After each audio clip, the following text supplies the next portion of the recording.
Bonjour les amis, nous allons voir maintenant comment faire un peu de mise en page avec votre classeur Excel ou plutôt votre feuille de calcul. Il nous arrive parfois d'avoir besoin d'imprimer un classeur Excel, en tout cas une feuille Excel, et bien souvent, ça ne s'imprime pas tout à fait comme on le souhaite. Pourtant, nous avons tout un panel d'outils qui permet la mise en page. Pour cela, il faut vraiment se positionner sur l'onglet mise en page, et là, quasiment comme sur Word, on va avoir la possibilité ici de définir les marges. Donc il existe des marges prédéfinies par Excel, mais vous pouvez aussi définir des marges personnalisées, où vous retrouverez une marge haute, une marge basse, une marge gauche et une marge droite. Ces marges sont exprimées en pouces, mais si vous voulez vous exprimer en centimètres, il suffit de mettre CM. De la même manière, on peut, si vous avez des en-têtes et des pieds de page, on verra dans la vidéo suivante comment faire, indiquer l'endroit où va se positionner l'en-tête ou le pied de page. L'en-tête et le pied de page sont des textes qui se répètent à l'identique de page en page, comme par exemple votre nom, le nom du fichier ou encore une numérotation de page. Vous avez également la possibilité de centrer le document dans la page à l'horizontale ou à la verticale, vous voyez comme ceci, ce qui permettra donc de donner une meilleure impression lorsque vous imprimez vos documents. On va faire annuler, puisque là je ne veux rien mémoriser.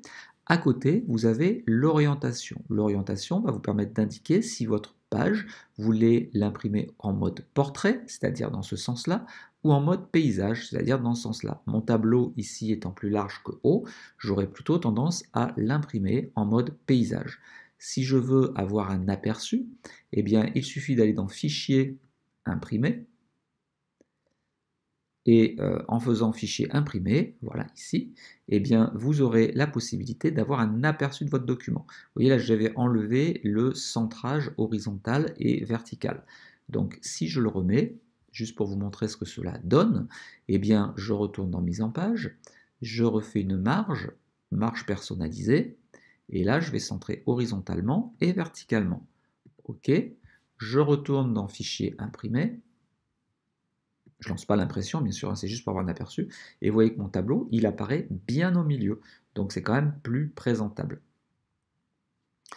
À côté de ça, nous avons la possibilité de changer la taille, le format de votre papier. En général, on est sur du A4 et on restera là-dessus.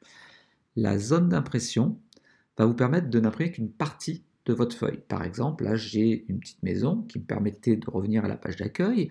J'ai un mot secret que j'ai peut-être pas envie de voir.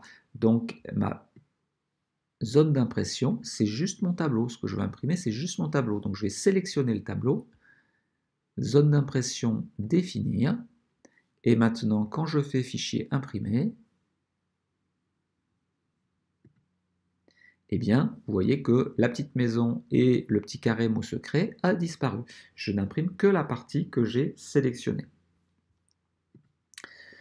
Nous avons aussi la possibilité de générer des sauts de page, c'est-à-dire que peut-être que ce document est très long et qu'après la matinée, ici, j'aimerais créer un saut de page, eh bien, je vais sélectionner la ligne et je vais aller sur saut de page, insérer un saut de page. Voilà, donc là, j'ai mon petit saut de page, vous voyez, le trait est très légèrement plus épais. Entre ici et ici, il y a un trait continu là. Et si je fais fichier imprimé, eh bien, je vais séparer le matin de l'après-midi. Voilà, sur la page 1, j'ai le matin, sur la page 2, j'ai l'après-midi. Voilà, donc vous voyez qu'on a vraiment la possibilité de contrôler ce que l'on fait. Alors, je reviens d'ailleurs sur l'impression. Fichier imprimé. Vous voyez que dans la page haute, j'ai bien lundi, mardi, mercredi, jeudi, vendredi, mais sur la page 2, j'ai le bas du tableau sans les titres. Et ça peut me gêner. Dans les grands tableaux, on pourrait avoir envie que nos titres réapparaissent sur chaque page. Pour cela, eh bien, il suffira de définir ce qu'on appelle imprimer les titres. Donc je vais sélectionner la ligne 1 et je vais mettre imprimer les titres. Donc la zone d'impression des titres. Alors c'est même pas la peine d'imprimer toute la ligne 1, mais en tout cas, je vais sélectionner cette partie-là, de A1 à G1. OK. En faisant cela, quand je retourne dans Fichier imprimé,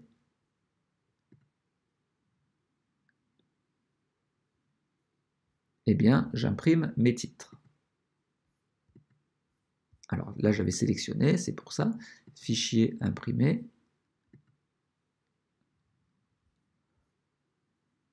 Et je vais redéfinir ma zone d'impression, parce qu'elle a dû l'effacer.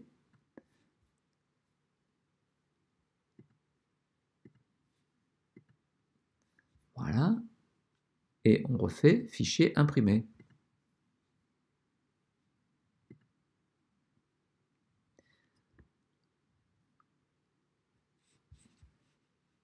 Hop, il ne m'a pas réimprimé les titres. Donc là, on va définir imprimer les titres.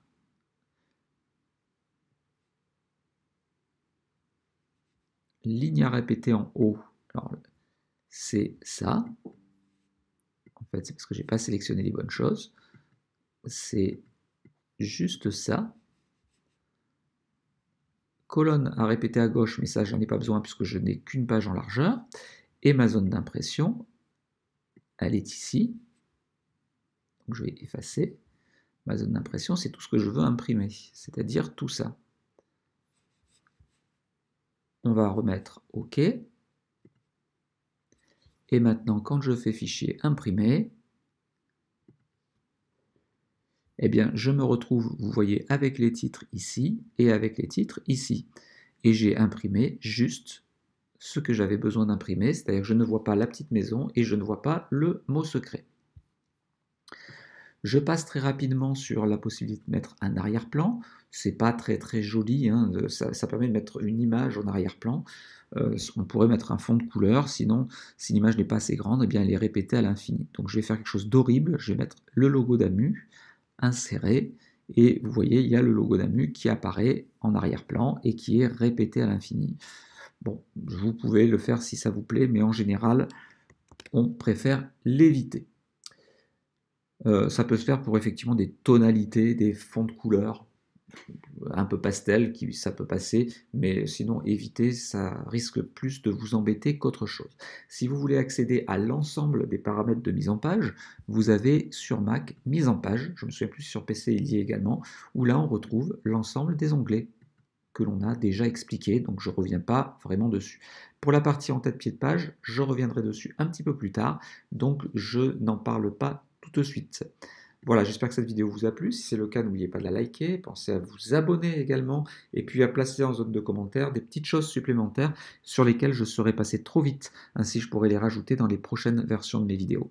A très bientôt.